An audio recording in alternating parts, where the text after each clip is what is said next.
வாங்க ஃப்ரெண்ட்ஸ், இன்றைக்கி வெந்தயக்கீரை குழம்பு எப்படி பண்ணுறதுன்னு பார்க்கலாம் வாங்க. 2 கைப்பிடி அளவுக்கு துவரம்பருப்பு வாஷ் பண்ணிவிட்டு சட்டியில் சேர்த்துக்கோங்க. 5-6 பல்லு பூண்டு சேர்த்துக்கோங்க. 1 கைப்பிடி அளவுக்கு சின்ன வெங்காயம் சேர்த்துக்கோங்க.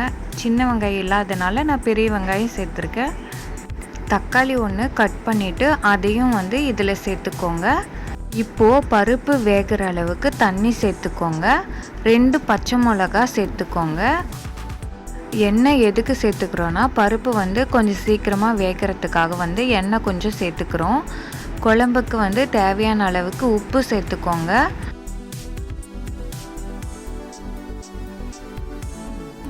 பருப்பு ஒரு அரை வேக்காடு அளவுக்கு வெந்ததுக்கப்புறமா இப்போ நம்ம வெந்தயக்கீரை அதில் வாஷ் பண்ணிவிட்டு சேர்த்துக்க போகிறோம்.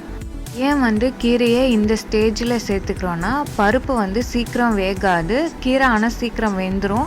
அதனால் பருப்பு பாதி அளவுக்கு வெந்ததுக்கப்புறமா கீரையை சேர்த்துக்கிட்டோன்னா ரெண்டும் வேகிறதுக்கு கரெக்டாக இருக்கும். இப்போ பாருங்கள், பருப்பும் கீரையும் நல்லா வெந்துடுச்சு. இப்போ கொஞ்சமாக புளி சேர்த்துக்கிறோம். வாஷ் பண்ணிவிட்டு சேர்த்துக்கோங்க.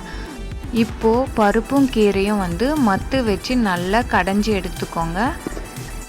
கடைசியாக தாளிப்பு சேர்த்துக்கலாம். தாளிக்கிறதுக்கு எண்ணெய், வடகம், வரமிளகா, கருவேப்பிலை சேர்த்துட்டு தாளிச்சிட்டு ஆட் பண்ணிக்கோங்க. நமக்கு டேஸ்டியான வெந்தயக்கீரை குழம்பு ரெடி ஆகிடுச்சு. சூடாக சாதம் போட்டு சாப்பிட்டோம்னா அருமையாக இருக்கும்.